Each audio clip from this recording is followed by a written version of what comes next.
The document I'll be reading from is a report by the Central Intelligence Agency from the Directorate of Operations.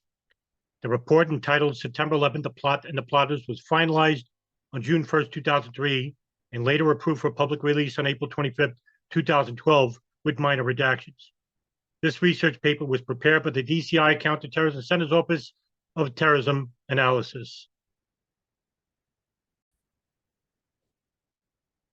The scope of the paper today: the September 11, 2001 plot, the evolution of the attacks, key findings. The plot to attack the United States on September 11, 2001 evolved over a period of several years, and its roots go back even further to the bombing of the World Trade Center in 1993. An investigation of the September 11 attacks has revealed that one of the chief planners, Khalid Sheikh Mohammed, is not only the uncle of Ramzi Youssef, the mastermind of the 93 plot, but also provided funds, training, and other support to the conspirators of the bombing in 93. The idea for the attacks repeatedly received Osama bin Laden's approval in 1998, after which al-Qaeda leaders began to select the young men who would carry them out. Point 1. 3 of the 4 pilots, Muhammad Atta, Marwan al-Shehi, and Ziad Jarrah, were apparently recruited for the plot from Germany, where they had come to study from Egypt, the United Arab Emirates, and Lebanon. A network of al-Qaeda associates in Hamburg supported their efforts. Point 2. 2 of the hijackers, Nawaf al-Hazmi and Khalid al-Mihdhar, have been active in al-Qaeda circles since the mid-1990s, had fought with other jihadists in 3 countries, and arrived in the United States well before any of the other hijackers. Khalid al-Mihdhar left the country after they briefly attempted flight training in the United States in 2000. Nawaf al-Hazmi remained in the United States, serving as second in command of the plot. Point 3. The 4th pilot, Hani Hanjour, and the remaining hijackers, with the exception of United Arab Emirati citizen Faiz Bani Hamad, were Saudis. They largely appeared to have been radicalized by contacts at universities, religious camps, and mosques in the late 1990s, and were probably brought into the plot in the latter half of 2000.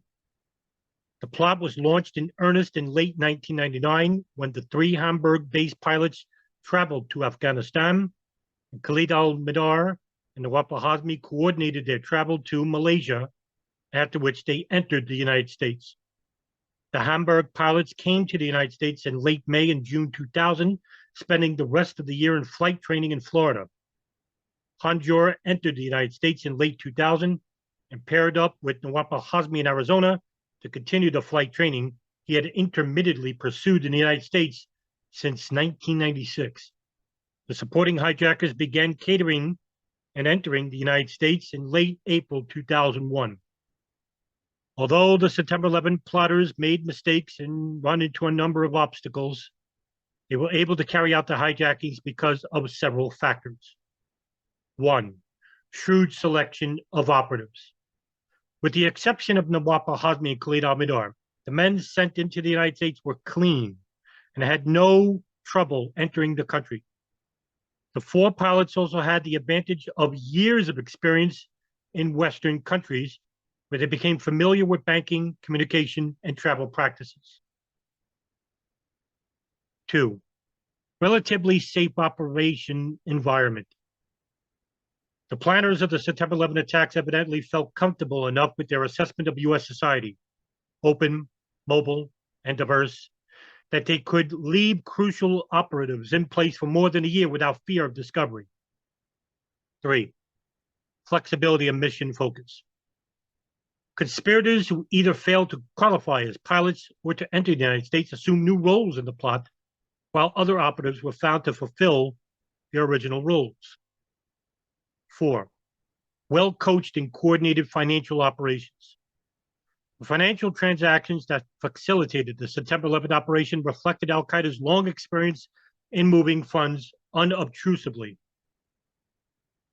Despite the increased security consciousness and regulations since fall of 2001, al-Qaeda could still duplicate certain aspects of the September 11 plot, given the extreme difficulty of identifying suspicious individuals financial transactions or communications in a country and economy as large and diverse as the United States. The hijackers' ability to operate unnoticed inside the United States for more than a year in some cases may have even convinced al-Qaeda leaders that using operatives to carry out future attacks in the United States, even in an atmosphere of heightened vigilance, is a risk well worth taking.